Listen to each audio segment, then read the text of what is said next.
Good evening, everyone. Thanks for having me, first of all.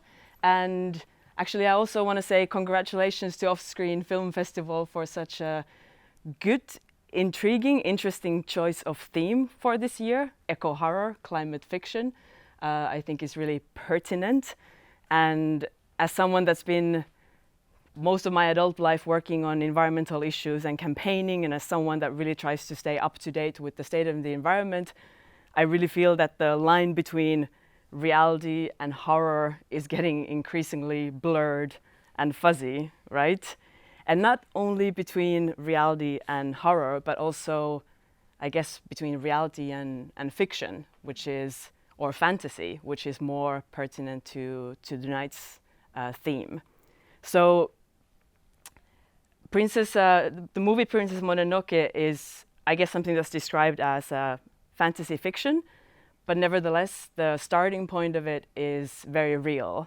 The starting point of the story is extraction of natural resources and destruction of nature, something that we are very familiar with today, right?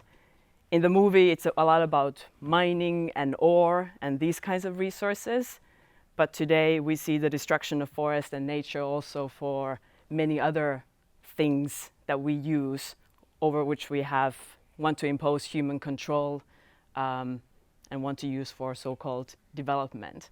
So it's not only about mining and ores, it's about meat, different kinds of meat, to feed animals, chocolate, coffee, wood, rubber, you name it, plenty of resources that we are overusing today and that as a consequence are driving destruction of the world's forests.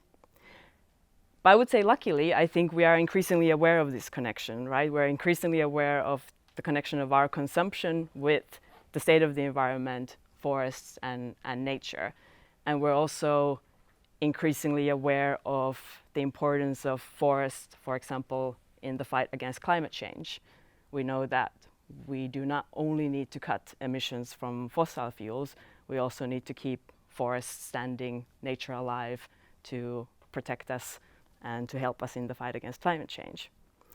But I think there's one additional interesting link or connection that the film makes about our connection to forest and nature, which is health, which we're maybe not yet so familiar with. And even if we wouldn't be directly cursed by wild animals like in the movie, but with the rise of the pandemic, we've got an increasing amount of scientists and researchers coming out and saying that the destruction of nature, forests, habitats and homes of wild animals does increase our risk of exposure to viruses, to diseases that we as a human population are not adapted to and have a hard time dealing with, as we now know. So, but not is the kind of environmental destruction only a starting point of the story of this film. I think it's also brilliant in showing how complex these problems are, how messy they are, and all the consequences of extraction of natural resources.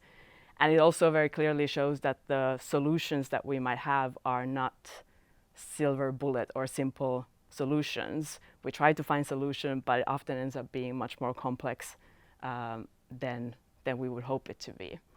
However, I think the protagonist, the lead character of the story, has this really captivating hope or determinism in what he is trying to do. He's trying to find solutions as kind of, what else can we do? We need to try something. So I really hope that not only the movie will leave you entangled with kind of forest spirits and demons or these kinds of things, but that it will also leave you with this feeling or sense of determinism and some hope. So I guess enjoy the film, enjoy the rest of the festival. That's all for me.